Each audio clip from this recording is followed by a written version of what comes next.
Hello and welcome to Ojai Films Reviews at London Film Festival 2021. Today we're talking about Dashcam. I'm Cameron. That's Jordy. He's going to tell you about the movie.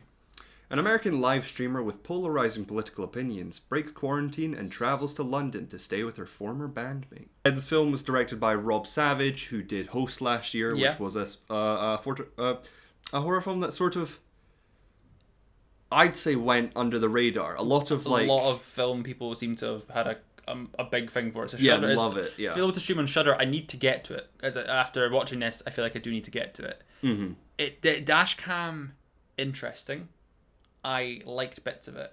I didn't think it worked overly well. I think you could, even though it's a 70-minute film, you could trim another 20 minutes off this, and I think you'd be a bit better. Yes. I think it's too long in the tooth, just slightly, but it's a ride. Yeah, it's one of those ones where you can't really talk about the story much because there are reveals and it is sort of interesting to sort of figure stuff out yourself. But yeah, a lot of it does involve people getting out of car, running around, going back in the car, driving, crashing, getting out the car, running around, back in the car, driving, crashing. But yeah, it's all from the perspective of a live stream on a phone. Mm-hmm.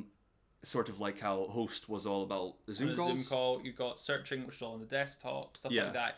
It's in that same kind of vein of all these technology films that seem to just be based on one kind of device or something like that. Mm-hmm.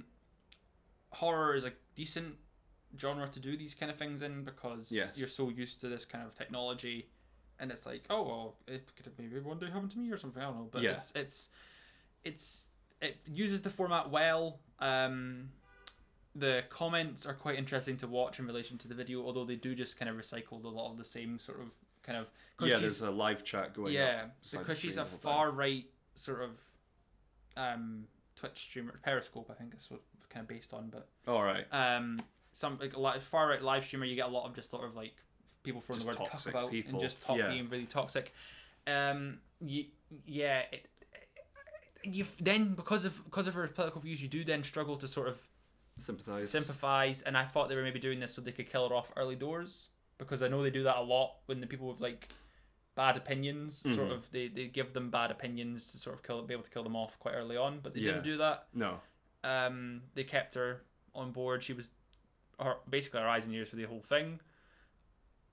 She was okay though. I mean, Annie Hardy is her name. Hardy, she was all right. She was a great. If she is in real life a decent human being, then she acted very well. Yeah, she acted very well. As a deplorable human being. This film uses a lot of. It's pretty much because it's a phone. It's pretty much a handheld. Camera horror film. So like it's Blair Witch Project essentially. Yes.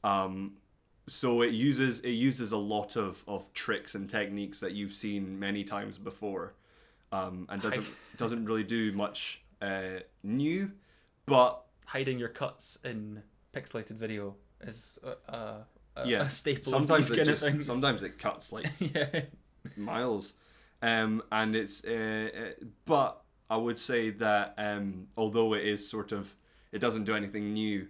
The action and suspense is enough to sort of pull you through the whole way through and keep you entertained. Gory as hell. Oh my god, yeah. There was a lot of audible sort of like oh god in the audience. It was quite fun watching this with an audience.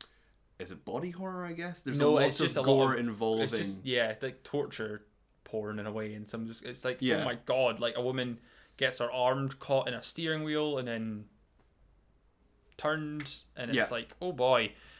But like I said, I think it just goes on for too long. I think it recycles bits over and over and over again, so you just sort of, it's like we need to add another 20 minutes to make this a feature, so like let's keep this going. I think there's a point where she gets to a certain location where you're sort of like, okay, could we just stop now? Like I thought we were over this. I thought we were kind of like. Do you think that's when it was done? No, I felt like it was this. That was the point for me where I felt like we could have let's just wrap this up now. Let's get this finished, because it just felt like it was going on for a bit too much longer.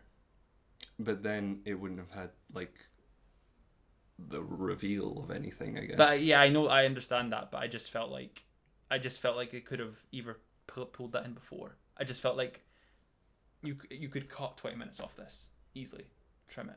Pretty much, yeah. Yeah, it's just trim some bits out to make it 20 minutes. I just don't know. I would not make it 20 minutes, but you know what I mean. Make 20 minutes out of the cut. Yeah. Is this something that excites you? There's no UK release date yet for this. It's a Blumhouse film, so Jason Blum produced, but there's no UK release date yet for this. Is it something you want to watch? Let us know in the comments below. You can like the video, please, if you enjoyed this. Subscribe on YouTube. We've got lots of London Film Festival content here, all over the place. Just tons of it, scattered. You can follow us on Twitter at Ohio Films. Check out what we do at ohiofilms.com. I'm at CamsOG. He's at Real Jordy Steele. Thank you very much for watching. We'll see you in the next one. Bye.